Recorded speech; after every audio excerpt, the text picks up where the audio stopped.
Hi everybody, it's Joni from Granny Jig Clay and welcome today.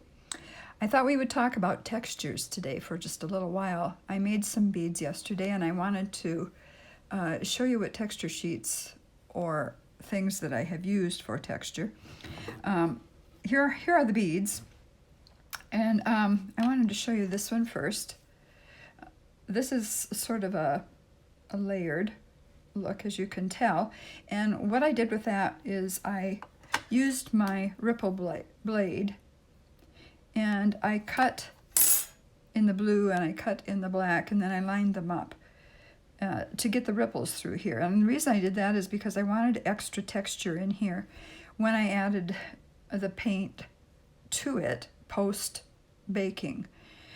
So that's what I did with that one, and then I also overlaid it with let's see, I think it was this one right here.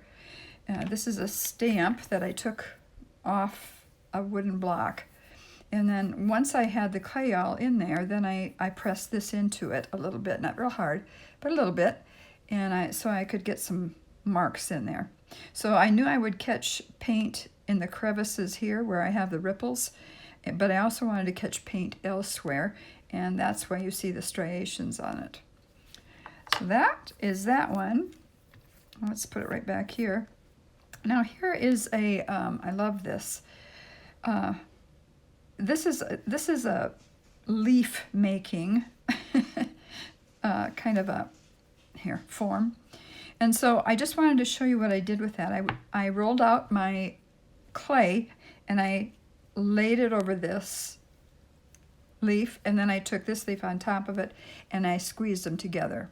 And then you can cut it to whatever shape you want after you've got the leaf on the clay. And I just cut this a little bit. You'll see that there's the back of the leaf, there's the front of the leaf. So I got another one of these, and they will be earrings with some beads on them.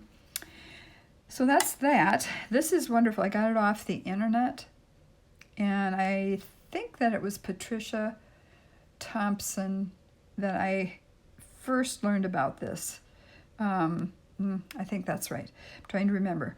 But this is wonderful. It's quite big, as you can see. It's in the palm of my hand. Let me see exactly how big. About 4 inches long.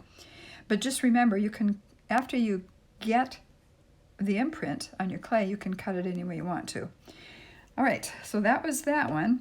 And then on these, I impressed, let's see here, this one right back here, if you can see those flowers.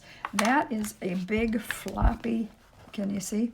Floppy piece that I found. I believe it was at Michael's. And of course it's meant for a big sheet of clay or dough or something. But I just used a little part of it and I stamped this. I have other pieces that I stamped in that same print, but I like that. And then of course I baked it. And then once it was cool, then I put paint over it, white paint over it, and wiped the paint off so that it would fall into the crevices. And then I put some on the back as well, just like I did for this too. And so that's that sheet. That texture, that's what it's all about, isn't it? Or imprinting. So I'll put this one aside. And then this one was really a pretty little piece, and it's got a print on the back as well, some flowers. And what I did with this particular piece is I took this print, and you can see that it really is meant to go upright like this. They aren't all over the place like the swirls are. So what I did was I laid the piece of clay in here, and then I took it and I brought it over and I pushed it together, and I got this print on it. So that's how I got that one. And then again, I painted that. And of course, all of these have resin on them right now. So I haven't decided what to do with all of them. But some of them I've decided to make earrings out of. And I'm sure that probably focal beads will come out of some of these. Here's the other one that I wanted to show. Oh wait, let me show this first. These are the earrings for that pendant. So whichever way you want to look at them, up or down. Okay. Did the same thing as I did for the pendant. and they have resin on them as well. Okay, and so this one I use this swirly type of thing, and a rubber mat. And I also took this off the block. I think I told you that. But I took the clay after I rolled it out, and I did the same thing. I just went like that. You can have a big flat piece of clay, and you can just put this over it and like push it. But if you just have a small piece of clay, you can do that too, because I wanted a print on the back, and that's the way to get a print on the back as well as the front, if you do that. I didn't want to cut this rubber mat in two. I didn't want to do that. All right, and then this one, this is black and white, and I used this mat, which is really wiggly too. And I did cut a piece of sheet off my bigger one, so you can see how big this is already, and I had a bigger one. And then I imprinted it into here, and did the same kind of a thing. I baked it and then brought it out, and I painted white paint over it and wiped the paint off, and of course the other paint settled into the recesses. And I let it dry, and then I put resin on it as well. And there's the back of that one. So that's what I've been doing. I wanted to just talk a little bit more about textures and show you a couple other things. I have, I'm going to move these off here. I have some rollers that I can use as well. This one has flowers on it. I don't know if you can tell that. Whoops, better get into view. I bought this at Michael's once when they were on sale, and it was actually in the baking department. So maybe you can tell that they have flowers on them, and it's an acrylic roller. So you can use it for dough, you can use it for clay, whatever you want to use it for. And here's the other one. I have two of these larger ones, and this has some scrolling on it. So those have come in handy over the years as well. I also have a small roller. I've got a couple more, but this one I'll show you, that I got just recently. This is a Core. I think that's the name of the company. Let me just look quick. It's a Core roller, so it's not that big, as you can see in my hand. Sorry for the dogs barking. Here we go again. Every time I start to film, I'm going to just take a break here. Let's pause and see what happens. Sorry about that. Okay, I'm back. My dog goes into fits sometimes, sorry. Anyway, this is the Core roller. You can see that it has little bitty holes in it. Maybe if I hold it up, let's see, where can I go closer? You can see it better. So when you roll it across the clay, it creates little bumps in order. And it's a Core roller, K-O-R. So if you want to look those up on the internet. So you can use so many things. I have a whole drawer just stacked full of things I can use for textures. And today what I plan to do is just quickly show you how to make something with texture on it. And I've got something else that I'm going to use, not any of the ones that I've shown you. So that it'll be a new texture tool. And I'm going to use these two clays. I dug out some of my new clay. I usually pull from my clay that I've used prior, but I pulled out, I just love this, let's see, it's called Pearl, yeah, Primo Pearl, and this is also a pearl color, and it's called Bright Green Pearl. So I hope we can just make something very simple, and you can just see how I make some texture, but yet it looks so pretty. So let's just try that. I'm going to take a little break. I'll roll it out and come back.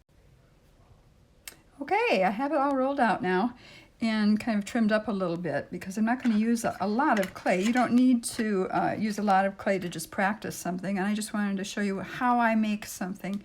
It's just very, very, very easy. So this is what I'm going to do. I'm going to take, I have two blades here. And in between the blades, I have some very strong magnets, two of them. Maybe you can see that. I wanted to make stripes one time, and I thought, I can't cut these very straight. And so I kind of came up, I guess there's 4 magnets in there. I kind of came up with this idea on my own, that if I use 2 blades and if I could keep them even, I can cut some stripes, and I wouldn't have to be just like taking my blade and go like this all the time, or just like this and hope I get it right. So let's see what happens. What I want to do here is I want to put the green on the white, And so the white will be striped. Let's see how this works. I'm just gonna come in here and I'm gonna push down on my blade. Okay, make sure you get the right side up so you're not pushing on the wrong side. So I'm pushing, pushing, pushing. I'm gonna remove this part over here, just take that away. That could be a strip too. And as you can see, here it is. It cut very easily. I have this little tiny knife. I'm just gonna sort of budge it out of there a little bit. Or not. Maybe I am, maybe I'm not. Wants to magnetize on my knife. So as you can see, it makes a really, pardon me, nice stripe. So I'm going to just come over here, and what I'm going to do is I am going to cut a strip out of here as well. Make sure I've got it. Hopefully I've got it. Okay, now I'm going to take this out. I'm not going to do anything with this today. I just want to make room for this one. And I'm going to put that in here like so. Then I'm going to bring this back. Now, that's what I did with my ripple blade on that piece that I showed you just prior. And so now I'm going to go back. Well, first, why don't I just go ahead and cut another one. Let's see, do I want to get really close? I think I do. Fairly close, anyway. Okay. Not going to use that one. I'll put that there. Bring this back over, and we'll cut one off of here. You could really line it up with the end if you wanted to and cut it, but I'm not going to do that. I'm just going to push. That way you aren't really cutting both, but on this I am going to cut both. All right, now I'm going to pull it out a little bit. Okay. And I'm going to put this over here. You know, clay is very forgiving, so don't worry too much if it bends a little bit. All right, that's kind of pretty. Now what I think I'll do is cut a little bit up here further. I'll move this out of the way. Maybe, let's see if I can bring this into view a little bit better. That's better, okay. That's a little bit better. Careful though, because you kind of can push it out and then, okay. We're going to bring the texture piece in here shortly. So I think what I want to do now is maybe put just one up here and a little further away. So that's what I'm going to do. Did I just use the wrong side? Well, you just saw me do it. Thankfully, my blades are old and they're not too sharp. Oh, don't do that. Okay. So we'll take this off.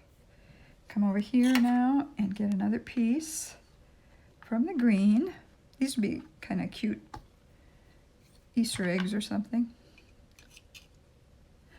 Never quite have known what Easter eggs have to do with Easter, but oh well. All right, there we go. And we're going to put this up here. Okay. That's all I'm going to do with that for right now. Now I'm going to bring in my texture.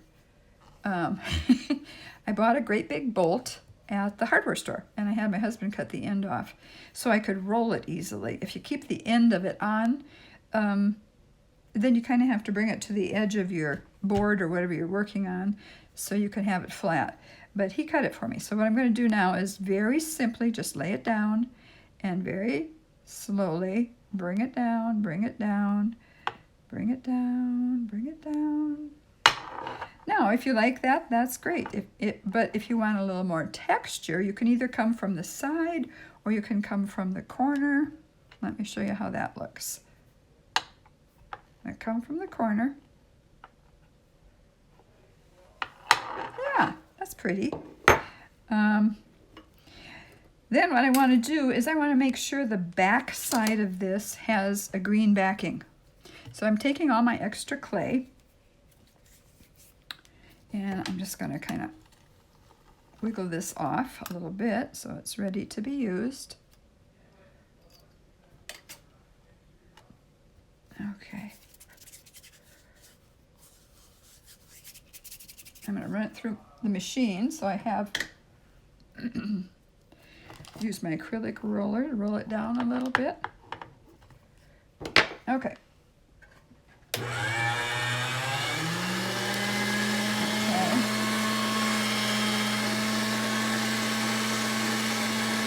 One more. I set it on a 2. 0 on my Alice 180 is the widest. 1 would be the next widest, and then 2, even less width to it. So I set it on a 2. And what I want to do now with this is I want to give it the same texture for the back. So I'm going to roll it, roll it, roll it. I see I missed a spot. You know, this is forgiving. You see that? You can just go right back and roll right over it. Okay. If you wiggle your blade back and forth, it will remove it from the your surface better. And now I'm going to bring it, let me just bring this up a little bit. I don't want to have that in my way. Okay, now I'm going to go sort of kitty corner on this as well. See how that works? It's kind of pretty. All right, then I'm going to make sure I've got this up. Now I will turn this texture to flat down to my board. Then I'm going to take this one, which will be the top of what I'm making, and I'm going to put it right on top. Then I'm going to take off any extra, just in case clay gets mixed together. I can reuse that bit. And that one.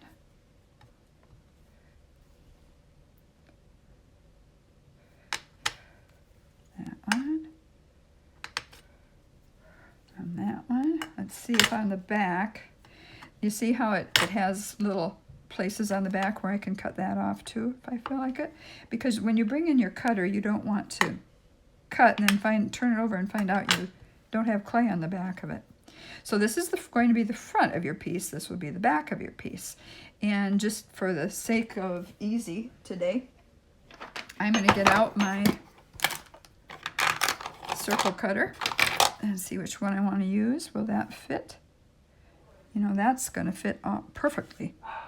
Okay, so what I'm going to do then is get a piece of my stretch wrap that I bought at Costco, because I do want a beveled edge on this. If you don't want a beveled edge, don't use this.